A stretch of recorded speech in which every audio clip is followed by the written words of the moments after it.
রাষ্ট্র যেহেতু আমাদের বাবাদের গুম করেছে, রাষ্ট্রই আমাদের দায়িত্ব নেবে।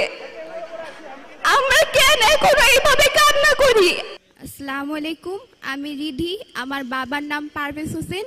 2013 সালে ডিসেম্বরের 2 তারিখ আমার বাবাকে শাহবাগ থেকে তুলে নিয়ে যাওয়া হয়। 12 বছর হয়ে গেছে আমি আমার বাবাকে এভাবে খুঁজছি। 5 আগস্টের পরে আমাদের অনেক আশা ছিল যে আমরা আমাদের বাবাদের হয়তো এখন সময় হয়ে গেছে আমাদের বাবাদের ফেরত পাওয়ার, আমাদের চাচুদের ফেরত পাওয়ার, কিন্তু এখন পর্যন্ত আমরা তাদের ফেরতকে আমি তাদের খোঁজও পাইনি। আমরা কবে তাদের খোঁজ পাবো? আমরা 5 দিন আগে আয়না ঘরে গেছিলাম, আমরা তুলি ফুপ্পি, আখি ফুপ্পি, আমরা সবাই। সেখানে যাওয়ার পর আমি আমার নামটা দেখতে পারি। আমার বাবা কত কষ্ট করে আমার নামটা লিখছে, হয়তো আমার বাবার অনেক কষ্ট হয়েছে ওই নামটা লিখতে। আয়না ঘরের অনেক লেখা ওগুলো সব মুছে ফেলছে।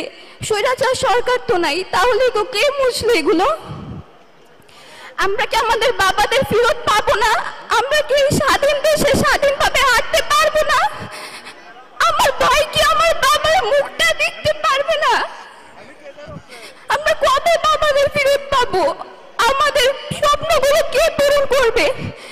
রাষ্ট্র যেহেতু আমাদের বাবাদের গুম করেছে, রাষ্ট্রই আমাদের দায়িত্ব নেবে। আমরা কেন এখনো এইভাবে কান্না করি? আমরা কেন এখনো আমাদের বাবাদের খুঁজে পাইনি? আমাদের যত বছর, আমরা অত বছর ধরে আমরা এভাবে যুদ্ধ করছি, আমাদের এই যুদ্ধ কবে শেষ হবে? এই সরকারের কাছে আমার অনেক কিছু আশা ছিল যে আমাদের বাবাদের হয়তো ফেরত আমাদের খুঁজে দিবে, এটার বিচার করবে, কিন্তু এখন দেখছি এমন কিছুই না। আমি আমার বাবাকে ফেরত চাই। আমি এভাবে আর কান্না করতে চাই না। আমার বাবাকে আমি জড়িয়ে ধরতে চাই।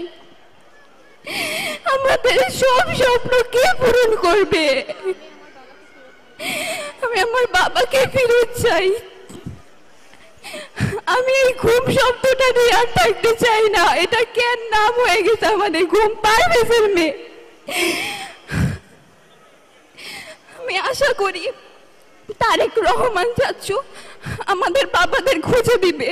খুঁজে না দিতে পারলেও এটার বিচার করবে যে আমাদের বাবাদের কেন গুম করা হয়েছিল। এটা দল করা তো কোনো অপরাধ না, দল সবাই করে। এটার জন্য যেভাবে এভাবে গুম করে রাখবে এটা। আসসালামু আলাইকুম।